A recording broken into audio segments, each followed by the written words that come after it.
Okay, guys, welcome back to the show. Jason Huguet, we got him right here. We got some little beef, little filet mignons. Petite filet. Yeah. Now we're gonna be doing what the caramelized onions. I tell you what, since that's gonna take us the longest, I'm gonna go ahead and we got some butter and it's getting hot on this side. Okay. Tell me if you need me to do anything. I'm your little helper, bro. Oh yeah, man. So we're gonna go ahead and add these to our butter, and we're just gonna do a little bit. Okay. And basically, you just want to let that go, give it a little high heat. And it's going to take us a little while because we want a true caramelization. We don't want it to just saute it. It's a big difference. Right. So is it you got to stay there and stir it frequently? Not so much. Not at first. Okay. Towards the end, we may be giving a little more attention. So we're good leaving this alone for a little while? We're going to go to our next step. Okay. What's the next step?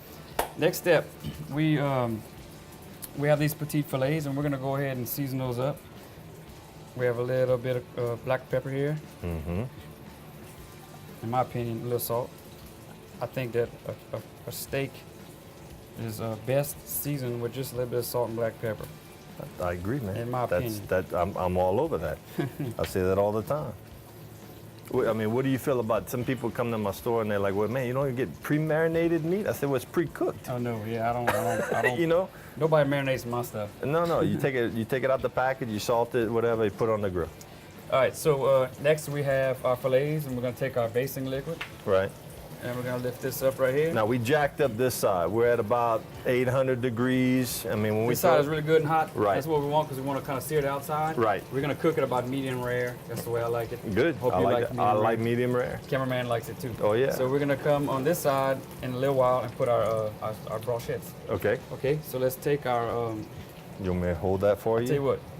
I can just do that. Yeah, you good with that. All right. Want to mix it up real good because you want to get all that stuff mixed in there. You want every. Well, look at them garlic at the bottom. It's another one of my favorite things. So we're gonna just put a little bit of basting liquid on there. Hold that, and we're just gonna put it on a really hot fire. Now, I told you a little bit about that Sabre grill. This thing won't flare up. This is the one I like because of what you told me earlier. Yeah, it gets super jacked up hot, but it won't flare up. So a lot of customers that own a gas grill, the one thing that they feel intimidated about is that when they open the lid, they got flames shooting up everywhere. This, you can see, won't flare up at all. I don't even see a flame, and that's as hot as it is, you know. With a lot of butter. So let's go ahead and baste it another time, just on the top. And as much butter as I put on the other side, and it's not flaming up, that's just amazing. So right. We can go ahead and let that go. You want to close it or you want to leave it open? Let's leave it open for a second. So we can kind of keep an eye on it? Yeah, and our little jumbo lump crab on brochette is going to take a little while also because we want to make sure the bacon's cooked and we kind of want it a little crispy. So I think we'll go ahead and put some of those on there. All right. And then, you can hold that one this time. Now we kind of lowered this one, so we're at about 400 degrees on this side. And we all like jumbo lump crab meat and bacon, so we're going to go ahead and put all these on there. Man, I've never heard of such a thing. Leave it to you, Jason, to come up with something like that. You're like an artist, man. Hey, I try to think about things that I would love to, eat. Right. And I take those and just try to experiment with them and see what I can do to make them better, things like that. So that's where my passion comes from.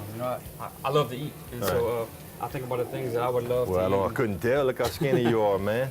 That must be your age. Yeah. They're working you too hard in the kitchen. Yeah. Now, you're not one of these, like, owners where you just sit back and count money. Oh, no. I mean, you're in the kitchen. You can see my jacket does have some stains on it. Yeah. So mine's not a freshly pressed starch jacket. It's actually used. It's used, and it works. Yes. Yes. Okay, so what are we doing next? Next, and we're not going to start these just yet because these don't take that much time. Right. These are some of these mushrooms that we had earlier that we cut up. Now you're just going to pan saute those on the grill again, just in another skillet? Yes, sir. Excellent. And got little shiitakes right here. This is my favorite of the three. The oyster mushrooms are really good. They have a different kind of a flavor. It's also another earthy flavor, mushroom flavor, but it's just a little different.